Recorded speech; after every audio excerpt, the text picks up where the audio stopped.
Have you ever heard of a rich man who cried because his money ran away? Ehen, this is the story of Mr. Polo, the man who laughed at poor people until his own pants disappeared in the market. Long, long ago, in a small African town called Mbala, there lived a man called Mr. Polo. He was very, very rich. He wore gold shoes, drove 3 cars at once, don't ask me how, and even had a pet monkey that wore sunglasses. But Mr. Polo had one big problem: he hated poor people. When he saw someone eating gari and groundnuts, he would laugh, "Ha ha ha ha, is that your lunch or dust?" Even the chickens in the village stopped crossing the road when they saw him. They didn't want to be insulted. One hot afternoon, Mr. Polo stood in front of his mansion and shouted, "Poverty is a disease! I am allergic to it! Achoo!" The poor children passing by looked at him and shook their heads. But that night, something strange. Mr. Polo went to bed in his silk pajamas, but just before he could sleep, a cold wind blew through his room.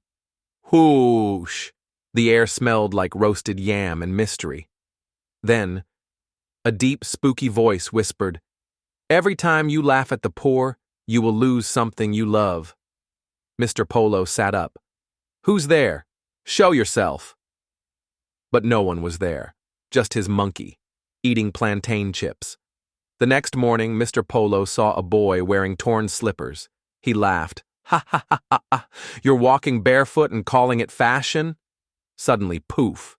His gold watch vanished from his wrist. "Ann," he shouted, "where's my Rolex?"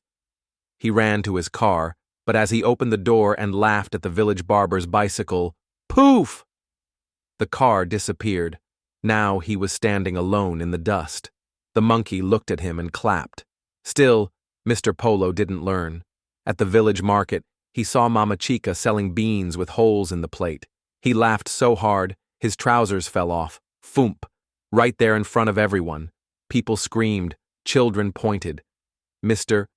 Polo ran home with a basket covering his bum. Soon, Mr. Polo had nothing left. No car, no house, not even his golden toothbrush. He sat under the mango tree, wearing old shorts and drinking plain water. The same poor children he once mocked walked by. But this time, he didn't laugh. He waved and said, "Good morning." They smiled. One of them gave him roasted corn. The spooky wind blew again, but this time it felt warm. The voice whispered, "Now you know poverty is not funny, and pride is not wealth." And from that day, Mr. Polo became a kind man. He helped the poor, gave away his last shirt, and even danced at community weddings. But whenever he tried to laugh at someone, his left shoe would vanish just to remind him. So if you ever meet someone who laughs too much,